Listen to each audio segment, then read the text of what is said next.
Ladies and gentlemen, boys and girls, and of course, humanoids of all descriptions. It's now October. Some of you are losing your minds for pumpkin spice, but some of us know that it's time to make chili. So that's what we're going to do this month in our cooking tutorial. As always, we're going to start by cleaning our surfaces with an actual cleaning product. We're going to wash our hands with soap and water, and we're going to get started cooking.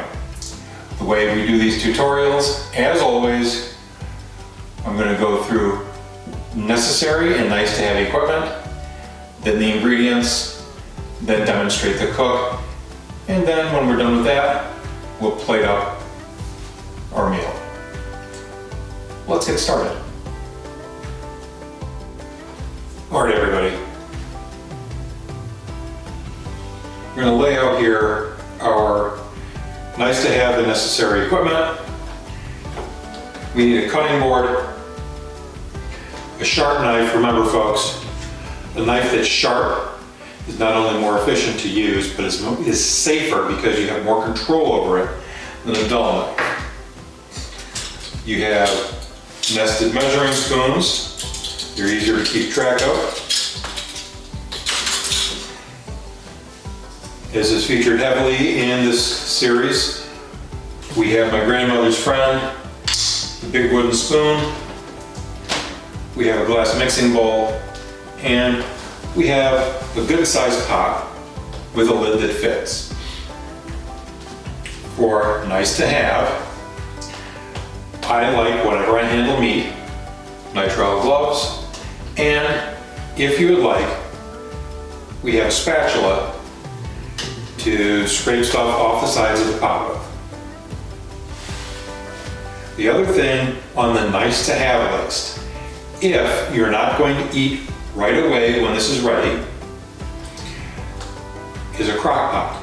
The crock pot will also permit you to take this stuff someplace else to serve it. Whether you're going to work for a chili cook-off or you're going to a relative or friend's house. Now, a word about this recipe. I understand that some people have very strong feelings about the ingredients in chili.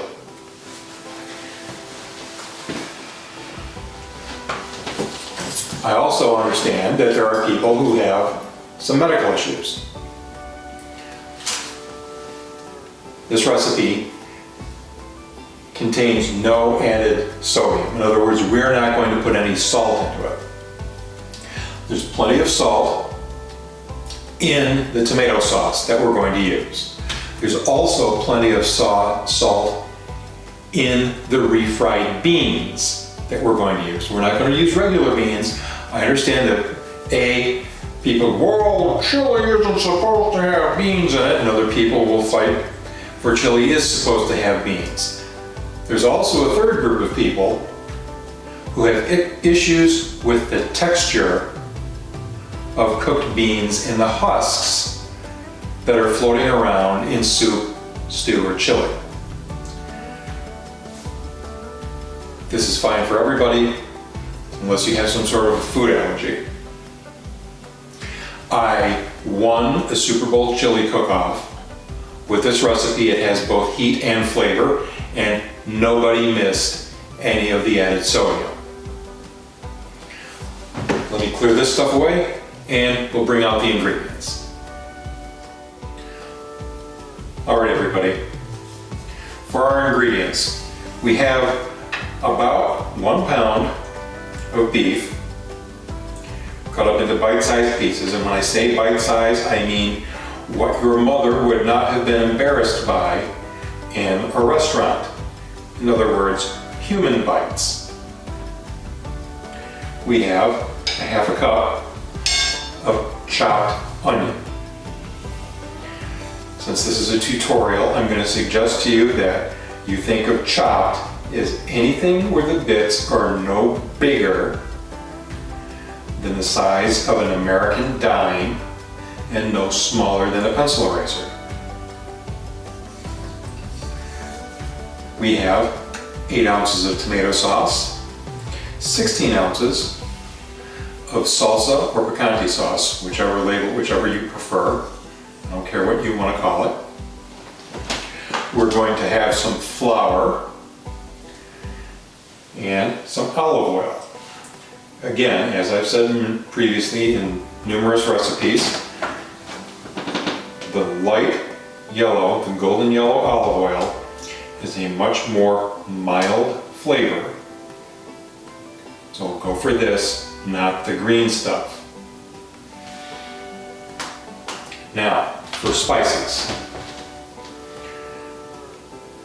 we're going to have red pepper flakes, 1 teaspoon, a teaspoon of garlic powder. We have white pepper, about 1/8 of a teaspoon. We have 3 tablespoons of chili powder and about 1/2 teaspoon of cayenne pepper. We also are going to use either a tablespoon of real maple syrup or molasses. I don't know why you want molasses in your chili, but it's your option. Don't use corn syrup that's been flavored like maple syrup. Okay? You don't know what stuff in there is going to do when it's simmered for an hour. Let's go ahead and get started with the cook. Alright everyone, as you can see, I've already cut the beef up into human bites. The next thing that we're going to do is we're going to take some flour. When I say some, I mean there is no measurement. You're going to eyeball this, and we're going to dredge the meat. For those of you who don't know what that means, we're going to sprinkle flour on the meat and we're going to mix the meat into the flour until all the surfaces of the meat are covered with a dusting of flour. When we put that in the pot with the hot oil, that's going to allow it to brown nicely.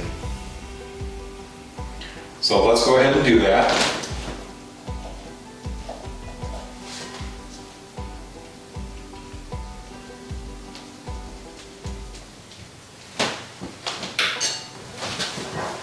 This is all you got to do is just turn it over.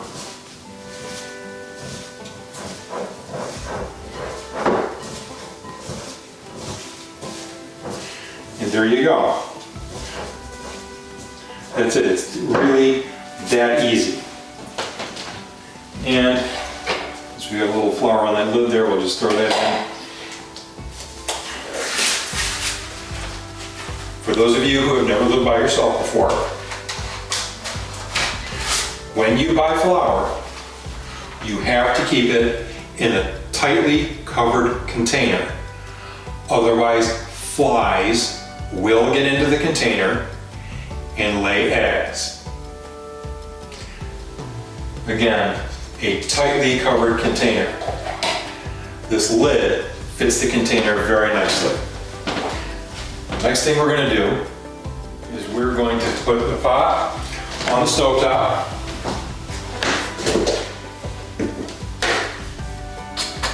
We're going to put some oil in the pot. And again, this is one of those imprecise things. I mean some. You need enough oil so that the meat won't be in contact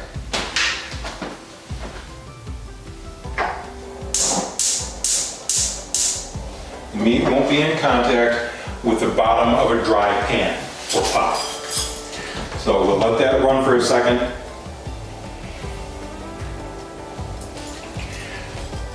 And then when it's good and hot, I'll bring you guys back and show you what the meat should look like when it's browned.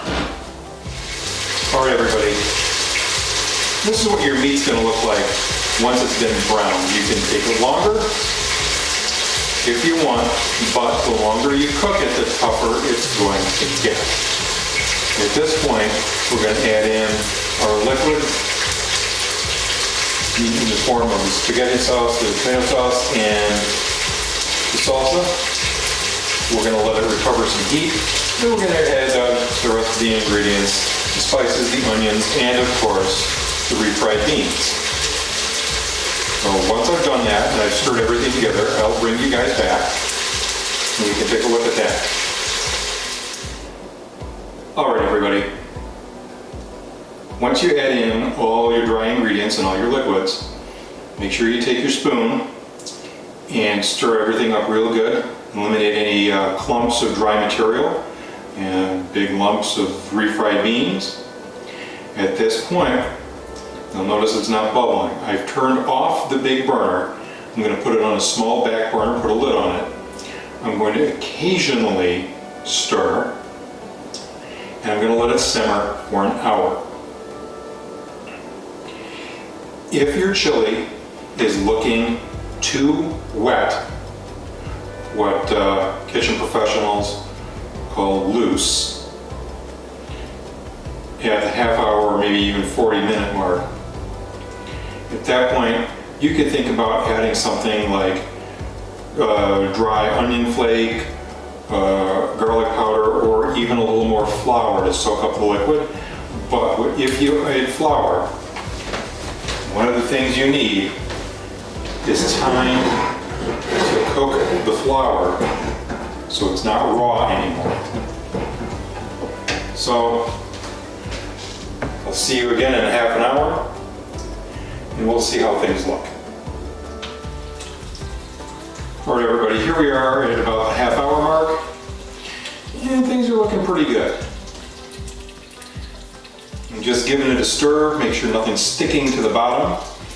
We're decently thick. In about 10 minutes I'm going to come back and take another look, give it another stir, see if I want to add anything to either loosen it back up, any liquids, or if it looks a little loose, which I don't think it's going to at this point.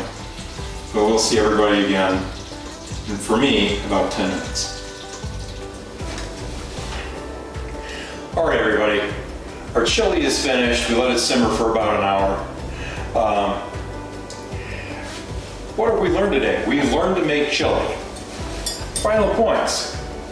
You can eat it with a fork, or you can eat it with a spoon. So whatever you do, make sure you eat it with your mouth. If you enjoy the video, if you find it useful, make sure you like, share, subscribe, leave a comment down below in the comment section. New videos every Wednesday. New cooking tutorial once a month. Just keep your elbows off the table. Oh yeah. Yeah, that's good. I'm gonna make a mess.